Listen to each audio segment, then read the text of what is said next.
우리 옆에 있는 분들에게 인사하겠습니다. 잘 나오셨습니다. 네, 잘 나오셨습니다. 우리 오늘 기도하신 우리 김옥일 장로님은 1939년생이세요. 1939년생이시고 또 아까 제가 기도하러 오시기 전에 여쭤봤는데 11년 만에 지금 처음 다시 이 강단에 서서 기도를 하셨다라는 말씀을 하셨습니다. 정말 우리의 인생 주님을 끝까지 붙들고 주님을 끝까지 의지하며 살아가는 그 한 해 한 해가 정말 우리에게 얼마나 큰 은혜이고 복인가라는 생각을 해보게 되어집니다.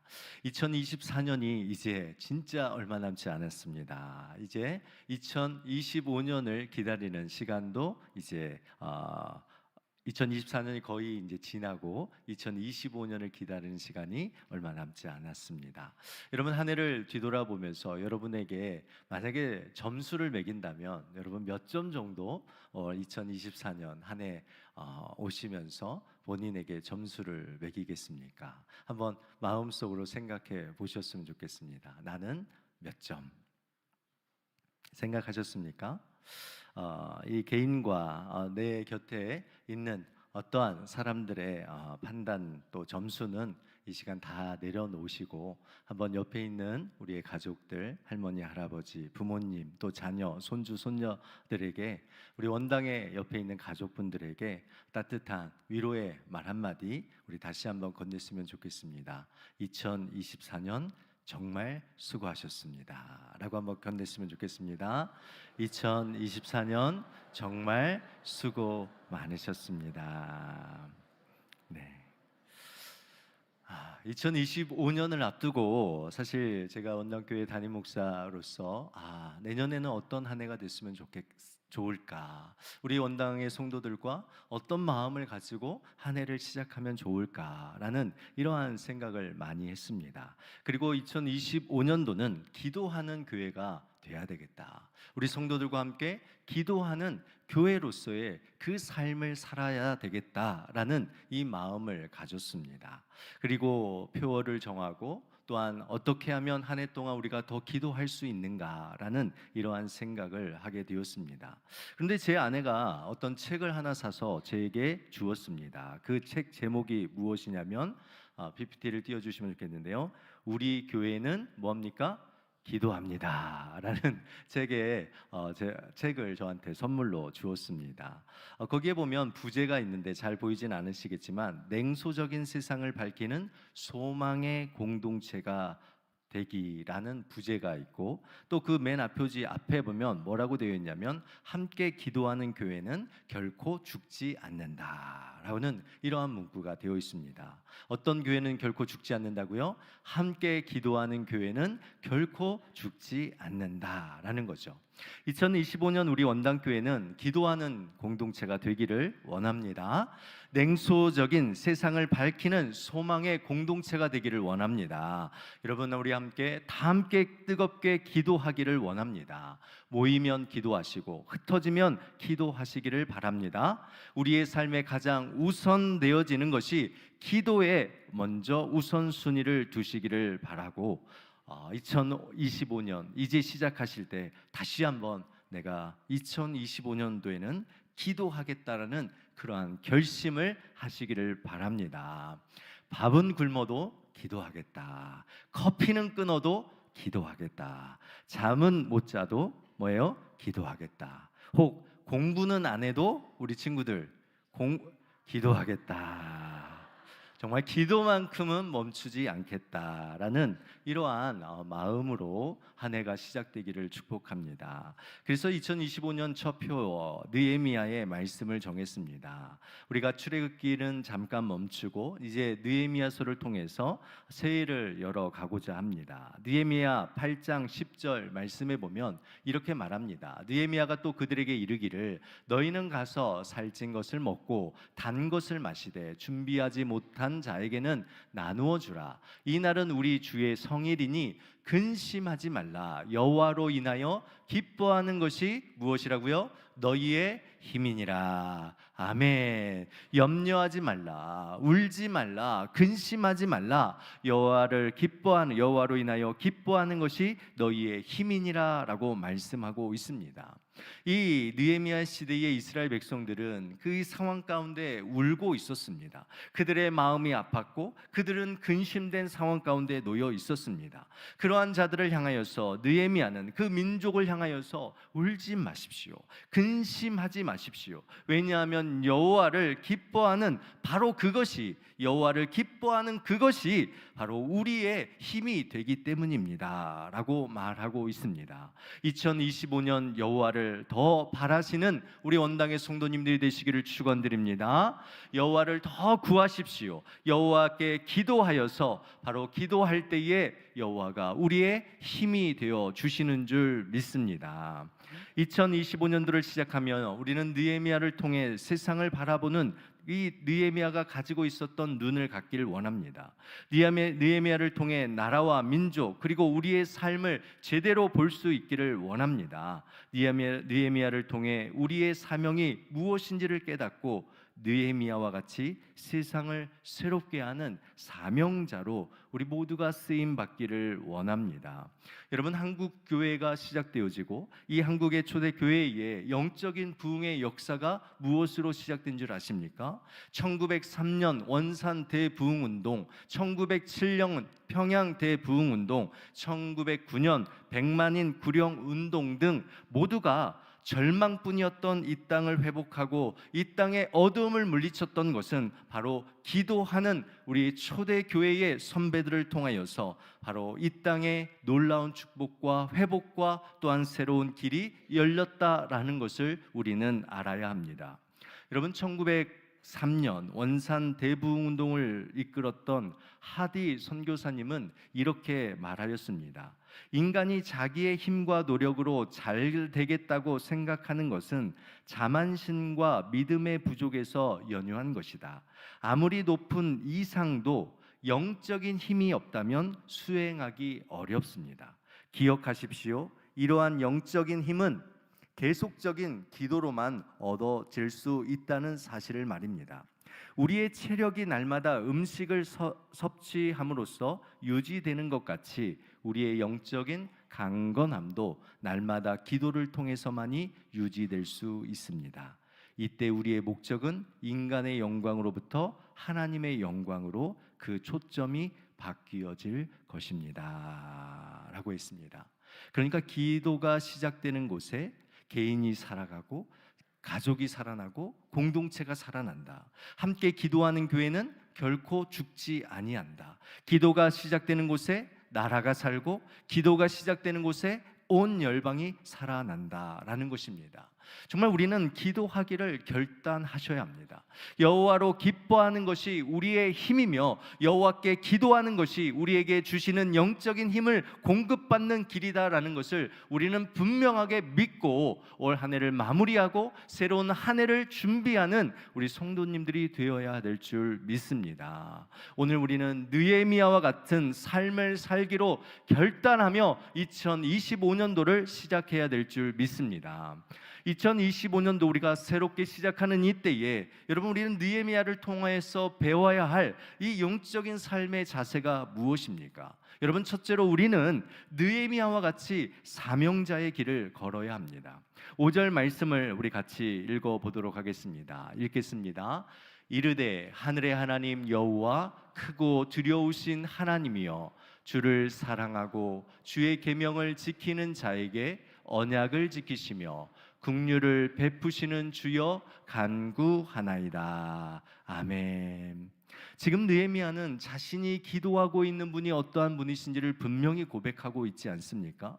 하나님, 하늘의 하나님, 여호와 크고 두려우신 하나님이다라는 이러한 이 기도를 받는 분이 누구이신지를 밝히고 있습니다. 또한 자기가 어떤 삶을 살아가는 자인지도 분명히 이 느헤미야는 알고 있었던 것 같습니다. 왜냐하면 그 하나님을 사랑하고 주의 계명을 지키는 이러한 삶을 살아가는 자였다라는 것이죠. 또한 그 주님을 사랑하고 주의 계명을 지키는 자에게 하나님께서는 언약을 지켜주시고 그 언약대로 성취하시고 그곳에 긍휼을 베풀어 주시는 하나님이시다라는 이러한 분명한 확신을 가진 자였습니다. 그런데 사실 느헤미야는요, 하나님을 두려워하고 언약을 지키며 긍휼을 베푸시는 하나님, 이러한 하나님을 사랑하고 계명을 지키는 이러한 사명을 감당하며 살아가는 그런 상황 가운데 놓여 있지 않았다라는 것이 오늘 이 고백이 얼마나 큰 고백인지 우리가 알게 되는 것입니다. 느헤미야는 포로의 신분으로 타국에서 살았던 자기 나라를 잃어버린 자의 삶을 살았습니다.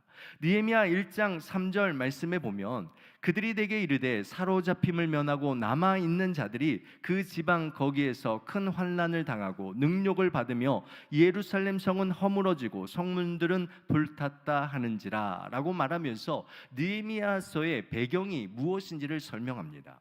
북이스라엘은 BC 722년에 아수르에게 멸망을 당하고 남유다는 BC 586년에 바벨론 느부갓네살에 의해서 멸망을 당하게 되어집니다. 시대가 흘러 아수르 그리고 바벨론 그리고 메데, 바사, 페르시아 더 나아가서 헬라의 시대로 넘어가는 이러한 시대 가운데 있었습니다. 70년의 시간이 흘러 스룹바벨을 통하여서 제1차 포로 귀환을 통하여 하나님의 성전이 이 예루살렘 땅 가운데 만들어졌습니다. 그 뒤를 이어서 에스라를 통하여서 제2차 귀환을 통하여 영적인 공동체, 영적인 예배의 재건이 이루어졌습니다. 이제 느헤미야는 1차, 2차, 이 3차의 귀환을 이끄는 그러한 자로서 이스라엘의 이 백성 가운데 황폐했던 이스라엘의 공동체의 성벽을 재건하기 위해서 3차 포로 귀환을 이끌었던 자입니다. 여러분 2절 말씀에도 보면 느헤미야가 그 형제 하나니를 통해서 유다의 상황을 듣게 되어집니다. 제1차 기환과 2차 기환을 통해서 하나님의 성전이 세워졌고 또한 이스라엘 민족의 영적인 재건이 이루어졌습니다.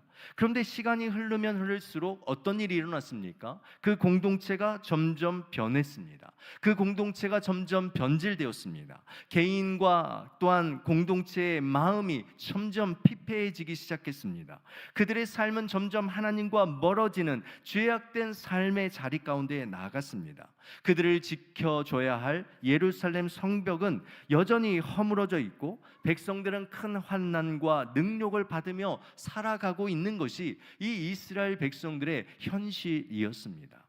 지금의 한국 사회와 여러분 비슷해 보이지 않습니까? 세상은 혼란하고 그 안에 있는 자들은 환난을 당하고 능욕을 받으며 진정한 보호를 받아야 할 국민들이 보호받지 못하는 이 한국 사회의 현실과 너무 닮아 있지 않습니까? 어떤 자들은 계속되는 실패와 좌절로 인하여서 더 이상 꿈도 꾸지 못하고 있습니다. 그냥 시간만 흘러가는 대로 시간을 때우는 인생을 살아가는 자들이 너무나도 많습니다. 또 어떤 사람들은 나와는 직접적인 관계가 없다라고 생각하며 그 환난과 그 고통이 나의 삶과는 아무런 상관이 없다라고 여기며 내 삶, 나의 가정, 내가 하는 일들만 여전히 잘 되면 잘 된다라고 생각하며 그 가운데 안위와 성공이라는 그 현실 안에서 안주하고 있는 이러한 자들이 있었다라는 것이죠.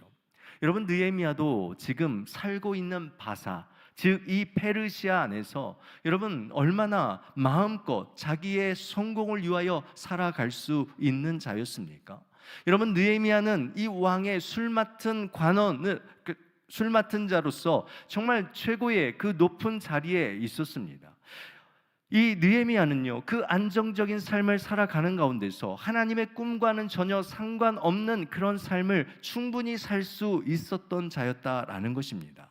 세상의 안위와 성공이라는 현실만 바라보다가 정작 우리가 바라봐야 될 하나님의 그 영원한 나라와 꿈은 생각하지 못하며 살아가는 자들이 지금 이 느헤미야 시대 가운데 많이 있었다라는 것이죠.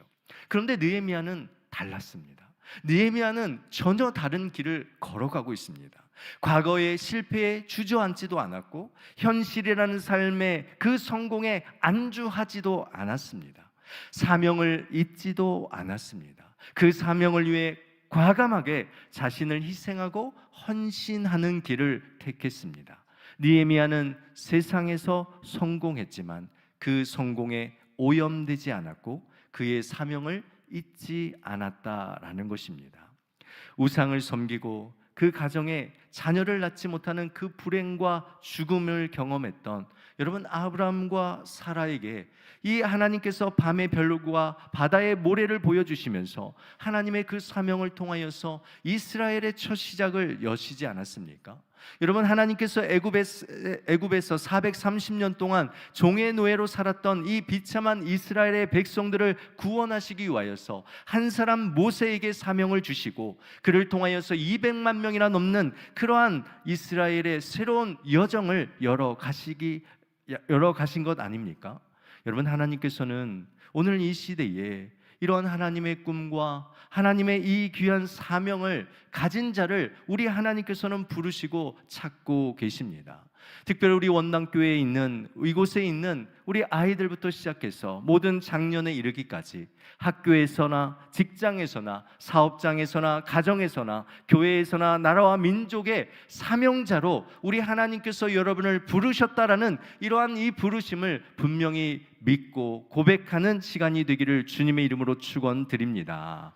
여러분 많은 사람들이 세상을 변화시키는 것 아닙니다. 많은 사람들이 공동체를 새롭게 하는 것 아닙니다. 여러분 하나님께서 그 공동체를 위하여 부르신 그 단 한 사람, 그 한 사람이 하나님의 그 뜻과 하나님의 그 사명 앞에 순종하며 나아갈 때 여러분이 있는 그곳은 새롭게 변화되어지는 하나님의 놀라운 꿈이 있는 공동체로 바뀌어질 줄 믿습니다. 여러분 아프리카의 선교의 아버지인 리빙스톤은 이런 말을 했습니다. 모든 사람은 하나님께서 부르신 사명을 마치기까지는 절대로 죽지 않는다. 정말 사명을 주시고 그 사명을 마치기까지는 절대로 죽지 않는다라는 이러한 생각을 가지고 그는 하루하루를 사명자로 살았습니다. 힘들고 어려워도 때로는 먹지 못하고 또한 정말 감당하기 어려운 그 힘든 상황 속에서도 그는 사명을 가지고 그 일들을 감당하였다라는 것입니다.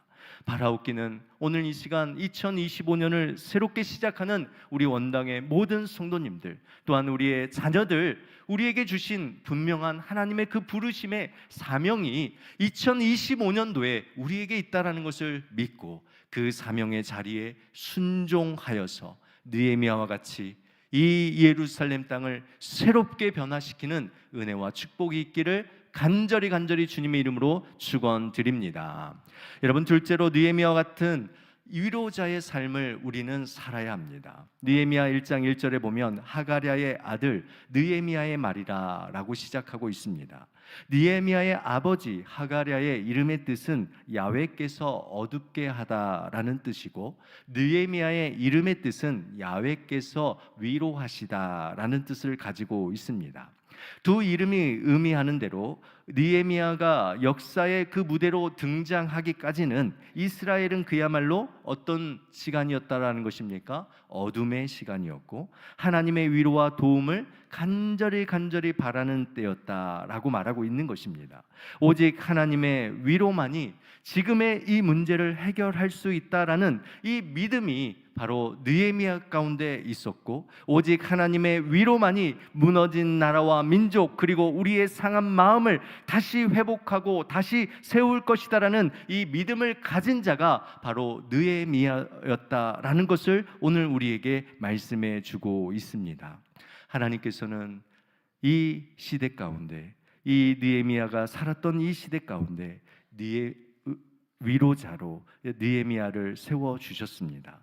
여러분 느헤미야는 하나님의 마음을 가진 자였음을 우리는 알 수 있습니다. 다시 한번 느헤미야 1장 4절 말씀을 보면 이렇게 말하고 있습니다. 우리 같이 읽겠습니다.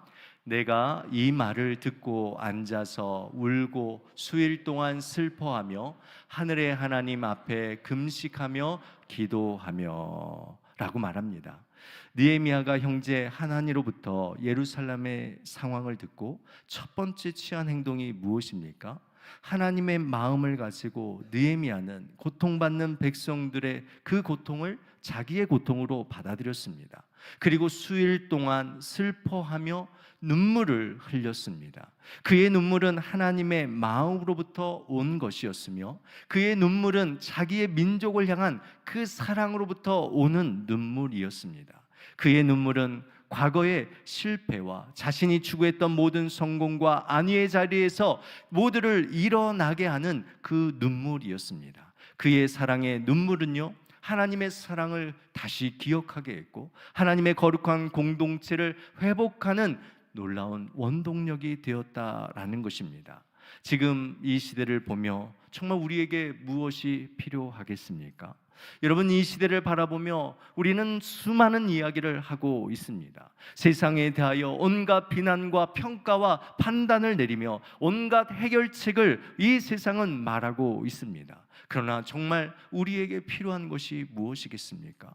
정말 이 시대 2025년에 우리에게 정말 필요한 것이 무엇이겠습니까? 저는 바라옵기는 우리에게 느헤미야에게 있었던 이 사랑의 이 눈물이 회복되어야 된다라고 저는 믿습니다. 여러분, 사랑의 눈물이 회복되어지는 한 해가 되기를 위하여 기도하시기를 바랍니다. 여러분, 우리 성도들이 사명 맡은 자가 주님의 마음으로, 하나님의 마음으로 이 민족을 위하여 기도하지 않으면, 이 교회를 위하여 기도하지 아니하면, 가정을 위하여 기도하고 나의 자녀의 문제를 위하여 기도하지 아니하면, 사랑의 이 눈물을 흘리지 아니하면 여러분, 세상은 절대로 변화되지 않는다는 것을 기억해야 할 것입니다. 눈물의 선지자라고 말하는 예레미야는요, 예레미야 애가 3장 48절 말씀에 여러분, 하나님의 그 백성들을 향하여서 이렇게 기도하고 있습니다. 딸 내 백성의 파멸로 말미암아 내 눈에는 눈물이 시내처럼 흐르도다. 여러분, 언제 울어보셨습니까? 여러분, 언제 이 나라와 민족을 위하여 울어보셨습니까? 여러분, 언제 정말 이 교회를 위하여서 울어보셨습니까? 여러분, 언제 하나님의 마음을 가지고 울어본 적이 있습니까? 여러분, 예레미야는 오늘 이 시간 내 눈에는 눈물이 시내처럼 흐르도다라는 이러한 고백을 하고 있지 않습니까? 여러분, 사도 바울은 에베소 교회의 장로들과 마지막 작별 인사를 하면서 사도행전 20장 31절에 이렇게 말하고 있습니다. 그러므로 여러분이 일깨어 내가 3년이나 밤낮 쉬지 않고 눈물로 각 사람을 훈계하던 것을 기억하라 라고 말합니다. 여러분, 밤낮을 쉬지 않고 눈물로 각 사람을 위하여 정말 훈계하던 것을 기억하라 라고 말합니다. 우리는 우리의 자녀들을 위하여 정말 눈물을 흘려보셨습니까?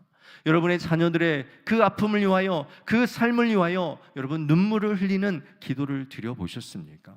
여러분, 오늘 이 시간 우리에게 회복되어야 될 것은 느헤미야가 흘렸던 사랑의 눈물인 줄 믿습니다. 예레미야가 흘렸던 이 나라와 민족을 향한 그 시냇물과 같은 눈물이 우리에게 필요해야 될 줄 믿습니다. 바울처럼 밤낮 쉬지 않고 눈물로 기도하며 성도들의 아픔과 성도들의 그 가정과 그 사랑을 돌아보는 목회자와 장로와 시무집사와 권사와 집사들, 리더들이 많아지는 그런 원당교회가 되어야 될 줄 믿습니다.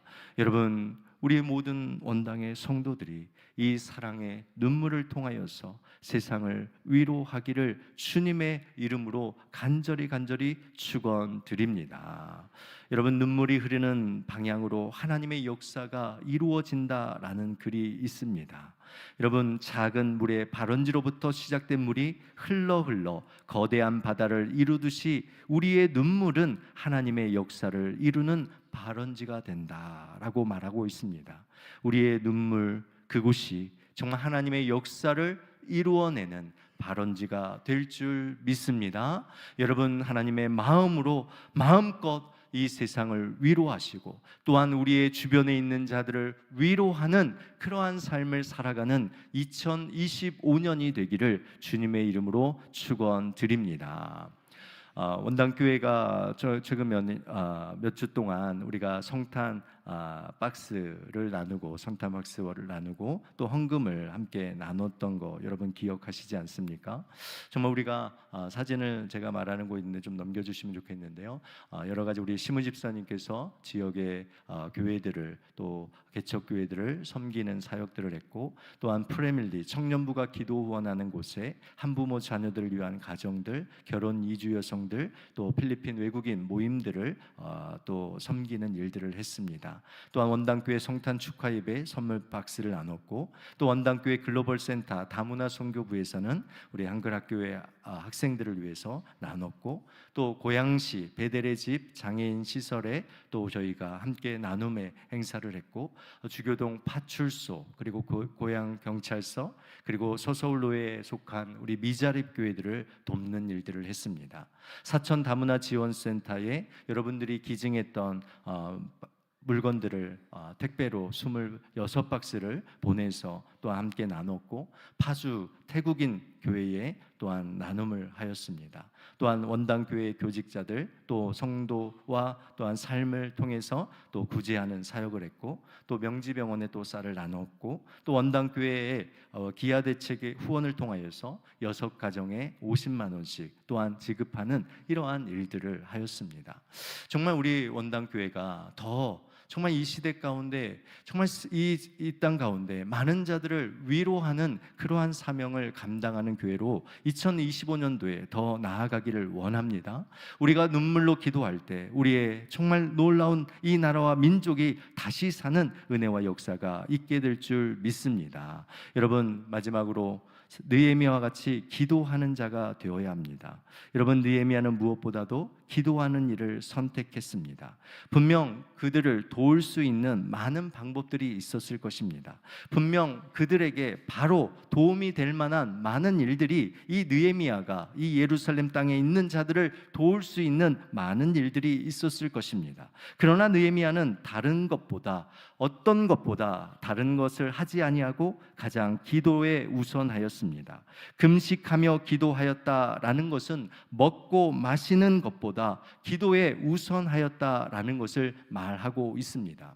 많은 그리스도인들이 기도를 나약한 것으로 생각합니다. 기도한다는 것은 아무것도 할 수 없기에 그냥 인사치레 정도로 하는 것으로 생각합니다. 기도하는 사람을 아무 힘도 능력도 없는 것으로 치부해 버립니다. 그러나 착각하지 마십시오. 기도하는 자가 가장 강력한 하나님으로부터 오는 힘과 능력을 얻는다는 것을 우리는 믿어야 할 것입니다. 앞에서도 살펴보았지만 1903년 원산 대부흥을 일으켰던 이 하디 선교사님이 아무리 높은 이상도 영적인 힘이 없다라면 수행하기 어렵다라고 했지 않습니까? 우리의 힘은 오직 기도로 온다는 이 분명한 믿음을 가지고 나아가야 될 줄 믿습니다.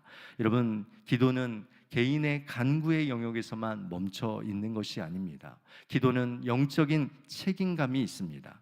느헤미야는 비록 자신과 자기 아버지의 집이 직접적인 죄를 짓지 않았지만 한 공동체의 구성원으로서 죄에 대한 책임감을 가지고 회개하며 하나님 앞에 기도하고 있습니다. 다른 사람에게 책임을 떠넘기기보다는 그것을 나의 죄로 여기고 우리의 죄로 여기고 그들의 아픔과 고통을 나의 고통으로 여기며 기도에 이 책임을 다하였다라는 것입니다. 바라옵기는 2025년 우리의 문제는 어디로부터 오겠습니까? 우리가 기도하지 않을 때 올 것입니다. 2025년의 진짜 문제는 상황과 환경이 아니라 우리가 기도하지 않을 때에 이 문제가 우리에게 온다라는 것을 기억하시고, 혹 문제가 찾아올지라도 기도할 때, 하나님 여호와께 기도하며 나아갈 때 우리 하나님께서 힘과 능력으로 우리에게 함께해 주실 줄 믿습니다. 여러분, 느헤미야는 기도의 삶을 살았어요. 모든 순간순간 기도하였습니다. 예루살렘의 이 상황을 듣고도 기도하였고, 아닥사스다 왕에게 도움을 청하려는 4개월을 기다리는 동안도 기도하였고, 왕 앞에 나아갔을 때도 기도하였습니다. 대적들로 오는 비웃음과 조롱을 받을 때도 기도하였고 대적들의 협박 가운데서도 기도하였습니다. 이스라엘 백성들의 갈등과 그 고통의 상황 가운데서도 기도하였고 가까운 사람들에게 배신을 당하는 때에도 느헤미야는 기도하였습니다. 하나님의 성전을 위해 일할 때도 기도하였고 올바른 안식일 준수와 이 종교적인 예배를 드리기 위하여서 나아갈 때도 기도하였고 제사장의 직분의 성결함을 위하여서도 기도한 자가 바로 이 느헤미야였다라는 것을 보게 되어집니다. 사랑하는 원당의 성도 여러분, 2025년도 우리는 모두 한계에 놓여 있습니다. 공부하는 학생들, 공부하는 것이 쉽지 않을 것입니다. 직장을 구하는 청년들도 구직하기가 훨씬 더 어려울 것입니다. 결혼과 출산 그리고 자녀를 양육하는 것 더 어렵습니다. 사춘기의 아이들과 싸움하며 나아가는 것, 이 힘든 삶이 우리 가운데 지속될 것입니다. 집 안에 정말 행복해야 될 일들보다 더 다툼과 갈등으로 인한 일들이 일어나게 될 것입니다. 직장에서는 위태위태한 삶의 자리에 놓여 있을 수도 있습니다. 아래에서 올라오는 젊은 사람들로 인하여 염려와 걱정이 우리의 삶 가운데 있을 수도 있습니다. 이제 좀 뭔가 다 했다라고 하는 그 순간에 갑작스럽게 건강을 잃을 수도 있습니다. 갑작스러운 가족의 죽음을 우리는 경험할 수도 있습니다. 이것이 2025년 우리가 맞이할 그러한 삶의 모습입니다. 그러나 그럴 때 우리는 무엇 해야 합니까? 기도해야 합니다. 여호와를 기뻐하는 것이 우리의 힘이 되어지고 여호와께 기도할 때에 우리가 힘을 얻을 수 있다라는 이러한 분명한 믿음을 가지고 기도하며 나아가야 될 줄 믿습니다. 2025년 우리 원당교회가 정말 기도하는 교회가 되기를 원합니다.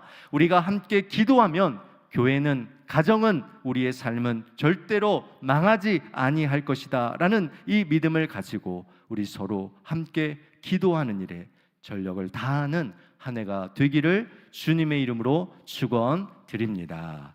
기도하겠습니다.